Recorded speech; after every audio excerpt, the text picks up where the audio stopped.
Bienvenidas y bienvenidos a Anatomía de un libro. Hoy vamos a hablar sobre un tema que desata pasiones, el fútbol, y cómo este, a lo largo de los años, se ha representado en diversos libros y crónicas.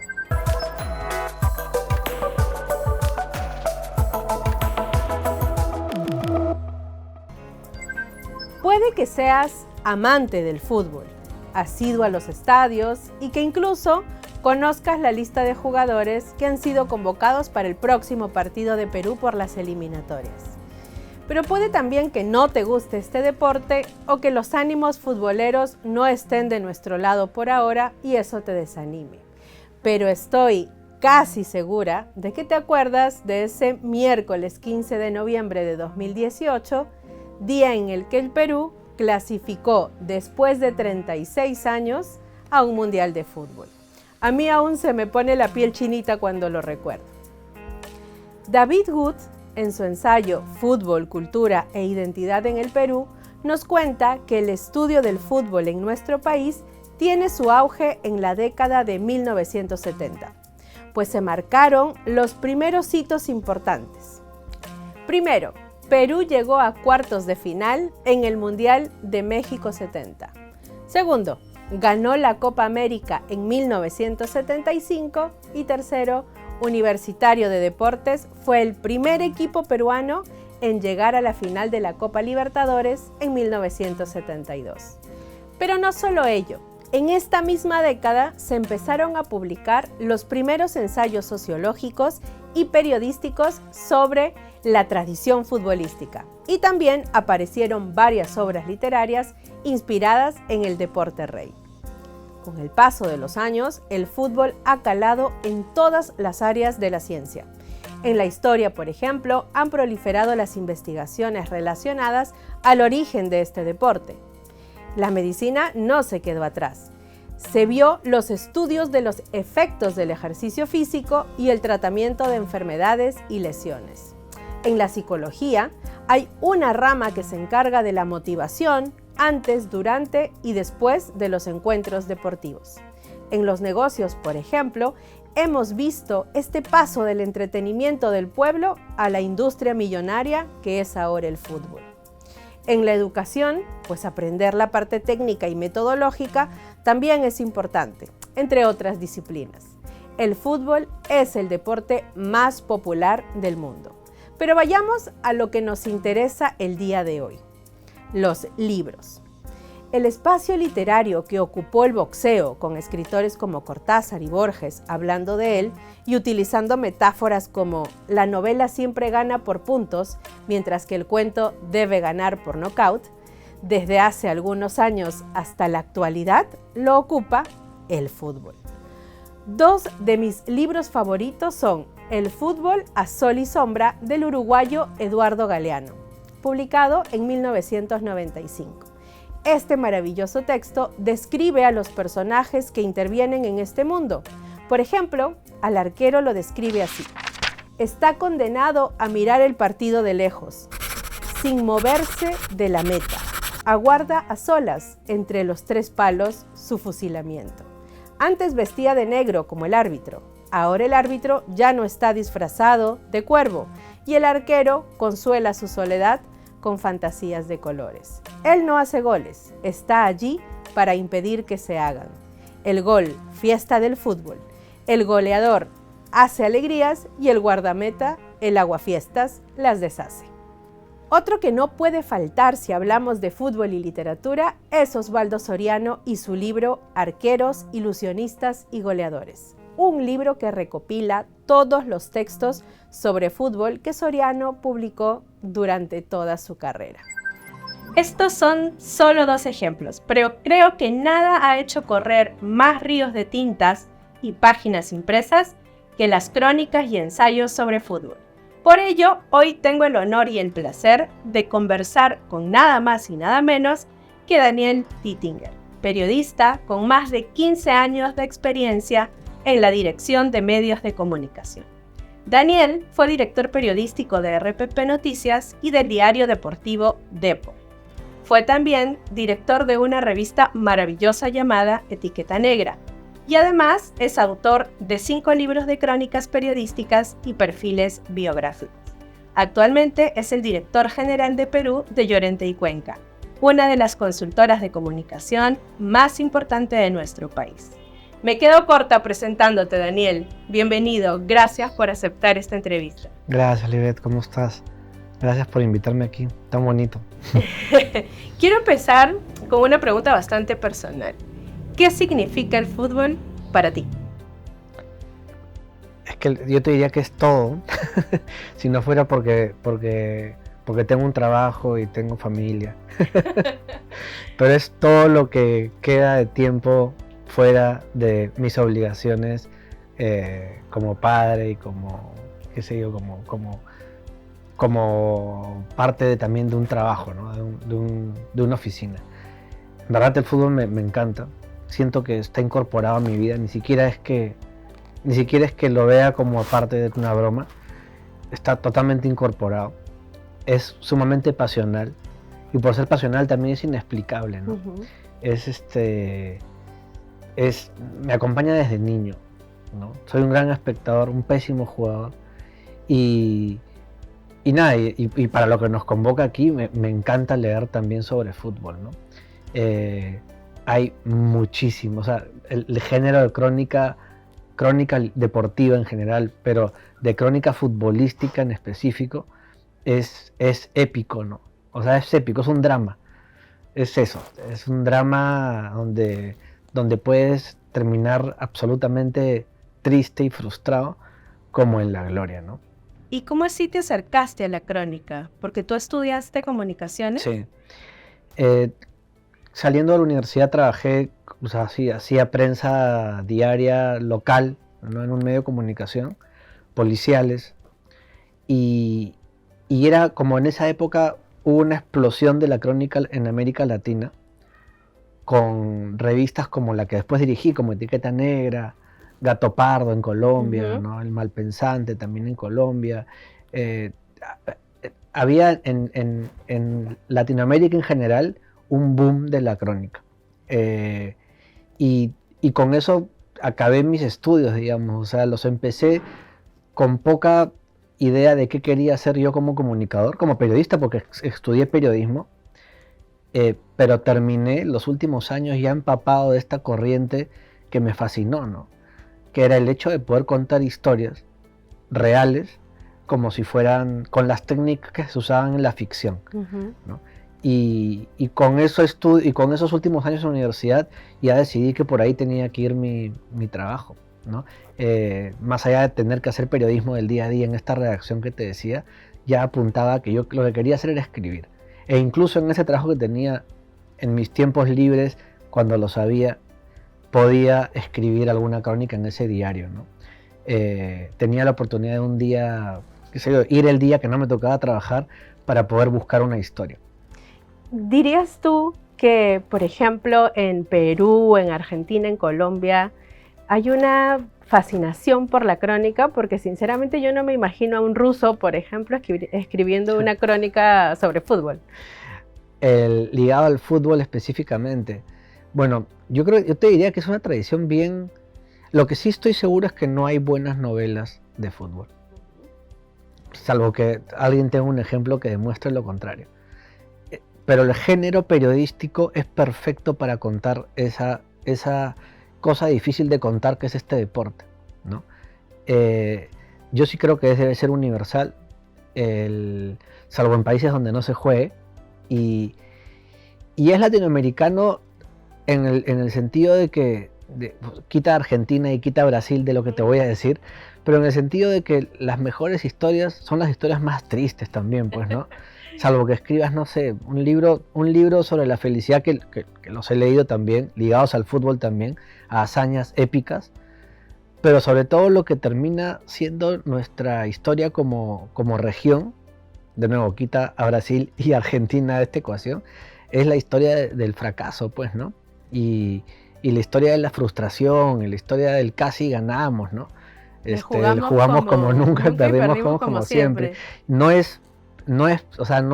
tiene el copyright peruano, ¿no? yo creo que es bastante regional, ¿no? Quitando estos monstruos del fútbol mundial, ¿no?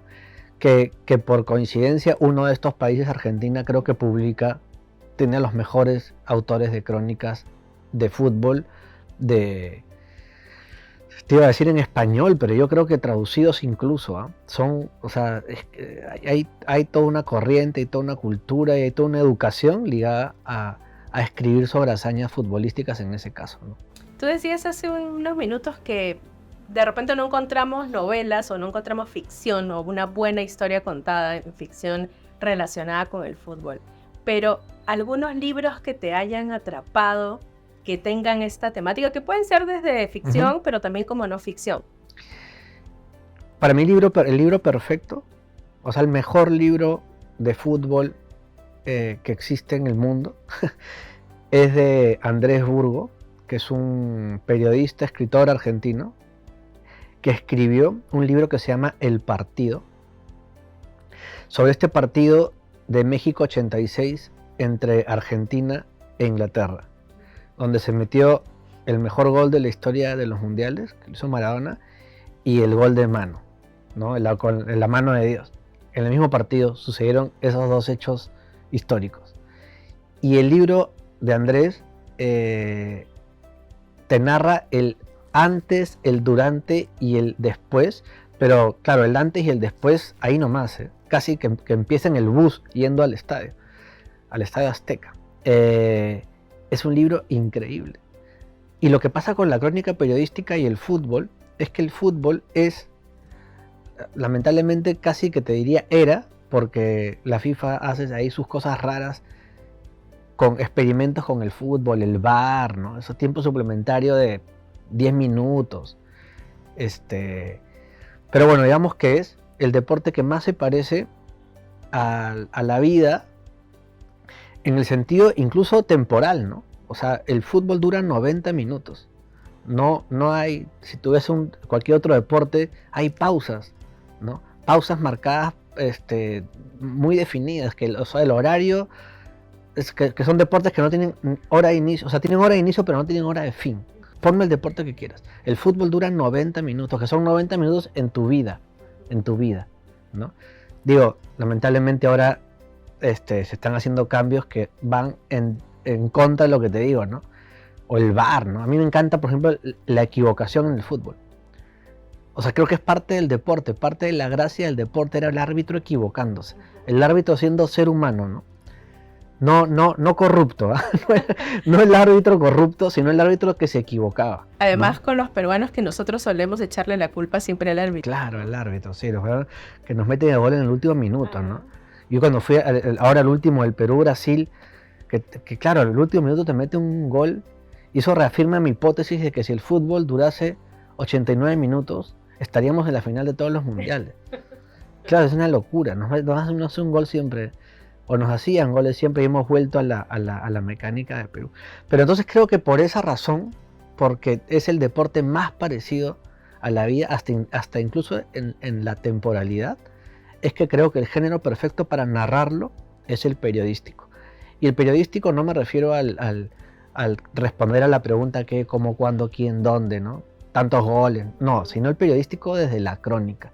Contar las hazañas, contar las derrotas, en crónicas formidables que te vayan narrando, que finalmente te expliquen la naturaleza humana y traten de explicar la pasión que hay detrás de estas 22 personas corriendo detrás de una pelota, ¿no? 22 personas, pero también países, ¿no? Digamos, ciudades detrás esperando los resultados. Sí, claro. Sí, no, es una locura, sí. Tú mencionabas hace un rato que estos cambios que hace la FIFA, ¿no? Como el VAR o como algunos otros, digamos, le quitan esa magia al fútbol y eso repercute en la crónica, en el contar la historia. Si se está perdiendo o ya se perdió, ¿dónde dirías que radica esa magia del fútbol? Porque todavía vemos muchas aficiones detrás, esperando resultados. Sí, no hay nada más horrible que gritar un gol que no fue, por ejemplo, ¿no? Otra hipótesis mía es que ese gol que nos cobran en el Mundial a favor, ese penal a favor, que falla Cueva contra Dinamarca, eso fue por el VAR. Por el VAR. El VAR a nuestro favor. Pero el VAR nunca va a estar a favor de nadie. La gente tiene que entender que el VAR es el peor invento para un deporte tan lindo como este. Yo tengo la teoría de que si no hubiese habido ese cobro, no hubiese existido ese penal, pero hubiese ganado. A ver, igual es un terreno donde alguien gana o alguien pierde, ¿no? O en el empate alguien se ve beneficiado, ¿no? Entonces sí creo que igual siempre está lo épico, ¿no? Más allá de que las quejas, bueno, me tendré que acostumbrar yo porque parece que el mundo va por allá. Hay un libro ya con VAR y todo, y de nuevo para regresar a Andrés Burgo, ¿no? Sobre este último mundial. No recuerdo el nombre del libro, pero va sobre el mundial, ¿no? Nuestro mundial creo que se llama. Del mismo autor, que tiene muchísimos libros de fútbol. Que habla de la hazaña argentina en Qatar, ¿no?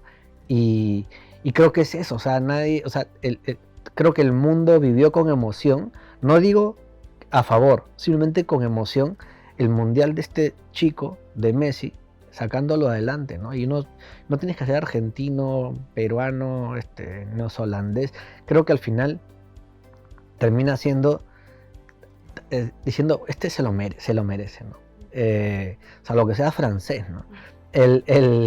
Pero bueno, Francia tiene para campeonar muchísimos años más y este personaje, este ídolo del fútbol, era su última oportunidad. Entonces, sí me parece que el fútbol tiene esas cosas, estas historias muy raras, coincidencias, ¿no? Y que evita guerras también de pasadita, ¿no? Eso también. Recientemente la selección femenina de fútbol español ganó un mundial. Y bueno, polémicas aparte, ¿crees tú que existe crónica relacionada al fútbol femenino? Porque, por ejemplo, en los videojuegos, que mi hijo está todo el día ahí metido, veo que ya hay selecciones de mujeres. Entonces, digamos, hay un avance por ese lado. Pero crónica escrita por mujeres o crónica sobre fútbol femenino. Mira, no he leído, lo que sí veo es que hay participación. Antes no había, yo dirigí un diario deportivo. Cuando lo fundé, en el 2009, éramos una redacción casi 100% de hombres. Poco a poco comenzaron a incorporarse mujeres hasta que terminaron de ser casi, no sé si mayoría o ya no había ninguna distinción. Entonces lo que sí hay son periodistas increíbles, o sea, no, con conocimiento total del deporte, ¿no?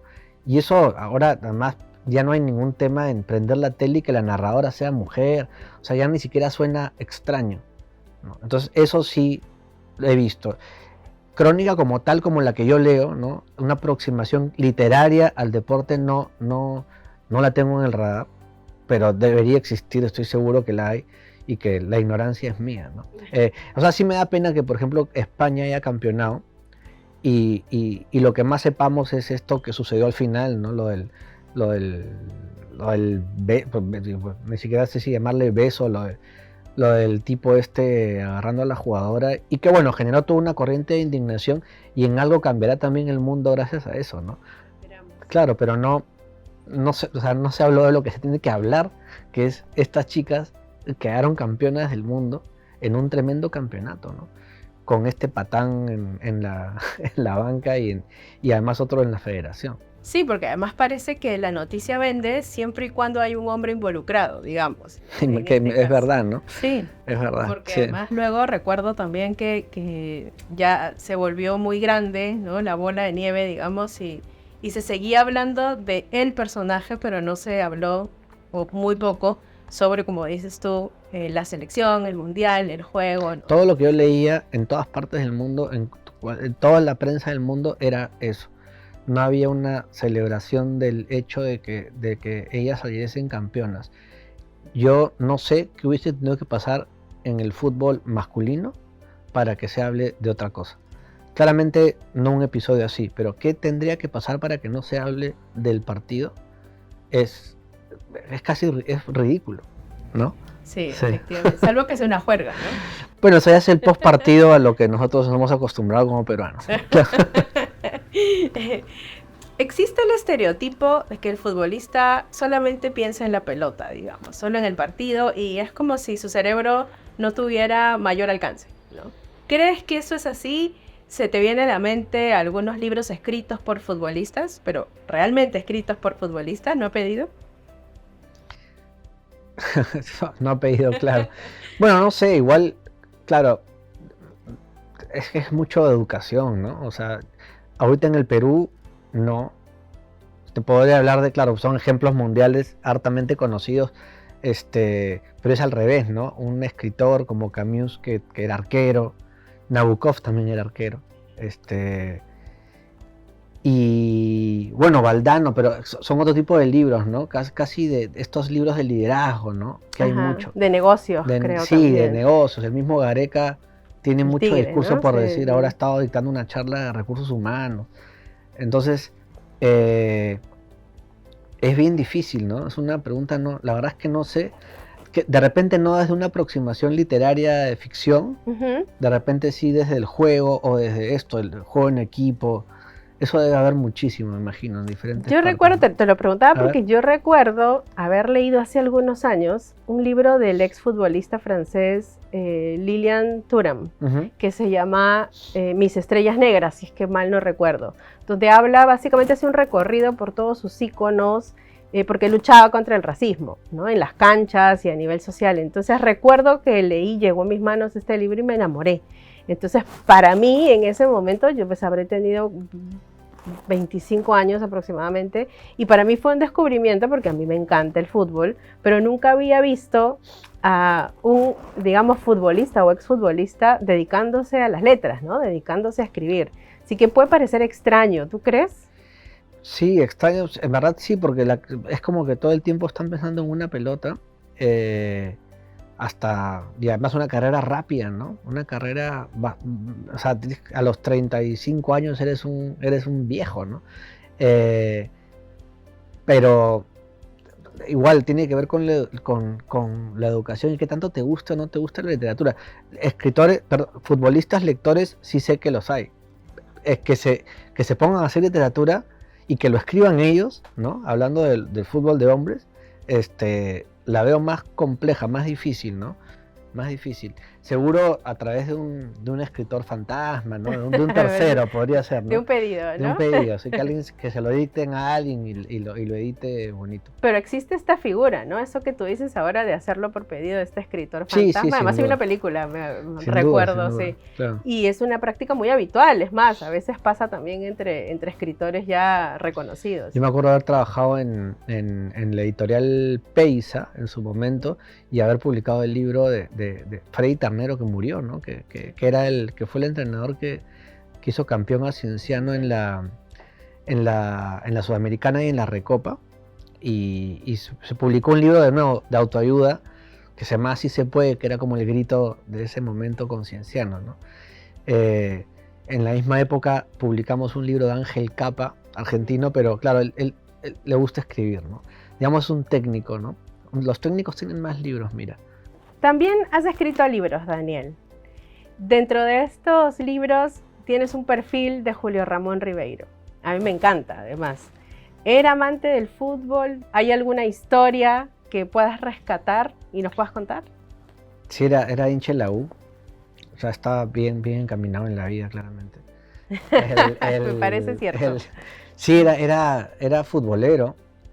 Quienes vivían con él en Francia, o sea, quienes vivían en Francia en la época que vivía él, sí me han contado de que veía mucho a la selección francesa, ¿no? No tanto ya, de hecho, el campeonato peruano no era otra época. Y estaba expuesto al fútbol francés, ¿no? Pero sí le gustaba mucho. Cuando estuvo en Lima sí iba al estadio con su hermano más joven, ¿no? Para ver a la U y en los últimos años de su vida me imagino que también, ¿no? O sea, 93, 94, quizás 92. Pero sí era recontra fútbol. Yo tenía un cuento de fútbol, pero hace un rato, antes de que se prendieran las cámaras, te dije, Sí, es verdad. pero lo puedo decir en público, que eso es uno de los peores cuentos de Ribeiro, no es malísimo. Pero comparado con el mismo Ribeiro, que genial, ¿no? Entonces Bueno. estamos comparando algo genial contra un mal cuento de alguien Suele genial. pasar, Sí. en la literatura al menos. Pero sí era futbolero. Y como te digo, hincha de su hijo alguna vez me dijo, era hincha de Francia y de la selección peruana. No sé. Bueno, pero si es de la U también está bien, ¿no? También está bien. Está claro. bien, está bien. ¿Cuántas crónicas has escrito? ¿Las tienes contadas, digamos? Uy, no. ¿Un aproximado? No, no sé, una treintena o más. Y solo una, podría decir, como crónica como tal, está ligada al fútbol, ¿no? Que siempre tuve curiosidad sobre por qué tantos jugadores salían de este país chiquito, Surinam, para irse a jugar a Holanda. Bueno, ya no se llama Holanda. Pero ¿por qué tantos jugadores salían de Surinam? Seedorf, Kluivert, en fin, la lista, sobre todo la lista más antigua de los 80s, 90s era gigante. Y me fui a Surinam a entender por qué este acto migratorio tan raro y tan a la elite del fútbol, ¿no? Y es complejo, claro, porque en verdad cualquier niño en ese lugar que patea bien una pelota se va rápidamente a patearla a Europa. Y la selección de Surinam es una lágrima, ¿no? Es malísima, ¿no? Es una cosa muy extraña lo que pasa ahí, que es una fábrica de hacer futbolistas, y los que no quedan terminan jugando en su país, que tiene un fútbol, o sea, muy malo, ¿no? Te diría amateur y malo. Dentro de lo amateur, malísimo, ¿no? O sea, ellos juegan en la CONCACAF y claro, no deben de llegar ni a la fase de grupos de la eliminatoria, ¿no? Y están en Sudamérica, ¿no? Esa fue la única crónica de fútbol que he escrito. Y que te, digamos, la recuerdas con especial cariño. Sí, porque Surinam pues es un país que no visitas o sea, no tienes por qué visitar Surinam, ¿no? De hecho, para entrar a Surinam tienes que salir de Sudamérica. ¿Hasta dónde llegas? O sea, te vas a Venezuela, tratar de sacar, bueno, ya no sé si se puede ir a Venezuela, pero te ibas a Venezuela, ahí sacabas tu visa y de ahí entrabas por una isla del Caribe que tenía vuelos a Paramaribo. Sí, o sea que para ir a Sudamérica necesitas salir de Sudamérica. Ya no recuerdo, creo que Trinidad y Tobago hay que ir para ir a Surinam. Sí. Bueno, Daniel, se nos va acabando el tiempo, pero quiero terminar con una pregunta. Mi hijo tiene 6 años y hace poquito que fue el partido de Perú-Chile, estaba con su camiseta y cuando de pronto pues llega el segundo gol de Chile, se coge la cabecita y me dice, ya perdimos otra vez. Entonces cuando lo vi, me vi automáticamente porque mi generación también, la tuya y la de muchos que los que nos están viendo, está acostumbrada, digamos, a estas derrotas, ¿no? A perder constantemente.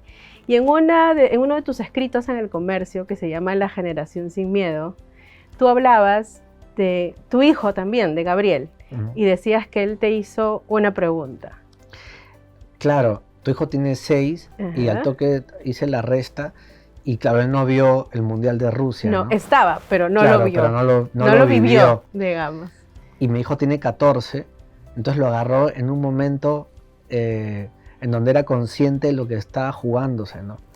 Era sumamente consciente de que estábamos clasificando al Mundial y recuerdo que la publiqué esa columna antes del Mundial, pero me parecía increíble cómo esa generación de hoy tiene 14, en esa época tenía pues 10, ¿no? 9, 10. Él se le volvió costumbre ganar. O sea, y además no solamente veía a la selección clasificándose a un mundial, sino veía, como lo hace cualquier chico, veía el fútbol de cualquier país. Entonces, si eres hincha del Barcelona, siempre vas a ganar. Si eres hincha del Manchester United, siempre vas a ganar. Entonces, los chicos están haciendo hinchas de los equipos que siempre ganan, y de pronto tu selección también comienza a ganar. Entonces, su aproximación era totalmente distinta a la mía, que la mía era estos últimos partidos, estos partidos contra Brasil, en Perú quiero decir, ¿no? Los de Lima, contra Brasil y contra Argentina, la pregunta que se hacía la gente en el estadio era ¿por cuánto perdemos? ¿No? Iba a ser una locura empatarle a Brasil, que al final no. Pero para mi hijo no. Para mi hijo estaba aterrorizado, no podía dormir la noche anterior, porque ¿qué pasaba si perdíamos? ¿No? O sea, ¿qué iba a pasar en el mundo? O sea, ¿qué cosa extraña iba a suceder si se da el resultado de perder? Entonces, yo creo que es una generación optimista. Claro, lo que pasa con los chicos de 6 es que ojalá no regresen a nuestra posición, ¿no? Que nuestra posición era simplemente esperar la derrota. La posición de mi hijo de 14 es el triunfo es lo normal, la derrota es lo extraño, lo anecdótico, ¿no? Ir a un mundial es normal. ¿Por qué no podríamos haber ido? O sea, ¿qué pasó en ese partido contra Australia? Es una tragedia, ¿no?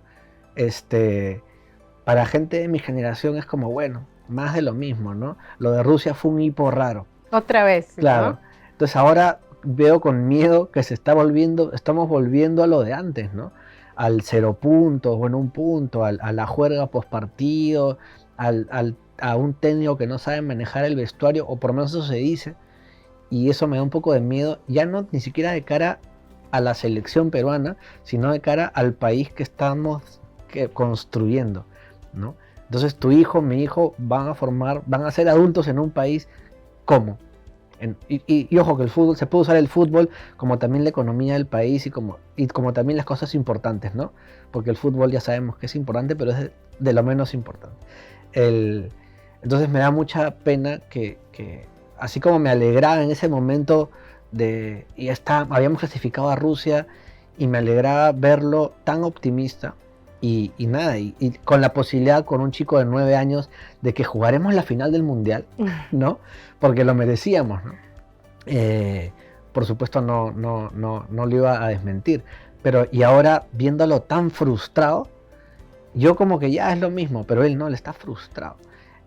Y ojalá pase con tu hijo que de pronto el proceso siga y comience a mirar el mundo con optimismo, ¿no? Y que no se vuelva a repetir la historia, al menos no como la mía, ¿no? No como la vivimos nosotros, exacto. Claro, ¿no? Ahí peleando el último lugar y agradeciendo la existencia de Bolivia, ¿no? Y esperando 36 años, ¿no? Otra vez. Imagínate, Muchas sí. gracias, Daniel, Gracias por haber venido y por habernos ilustrado con tus conocimientos. Gracias, Luis. Gracias. Muchas gracias. El fútbol y la literatura, como hemos visto, son dos pasiones que están más cerca de lo que creemos. Eduardo Galeano escribió: ¿en qué se parece el fútbol a Dios? En la devoción que le tienen muchos creyentes y en la desconfianza que le tienen muchos intelectuales. Sin duda alguna, para muchos, la pelota tiene forma de bandera y para otros, esta misma pelota es el opio del pueblo. Felizmente, siempre nos quedarán los libros, los ensayos, las crónicas y las palabras. Por eso hoy les voy a recomendar el siguiente libro.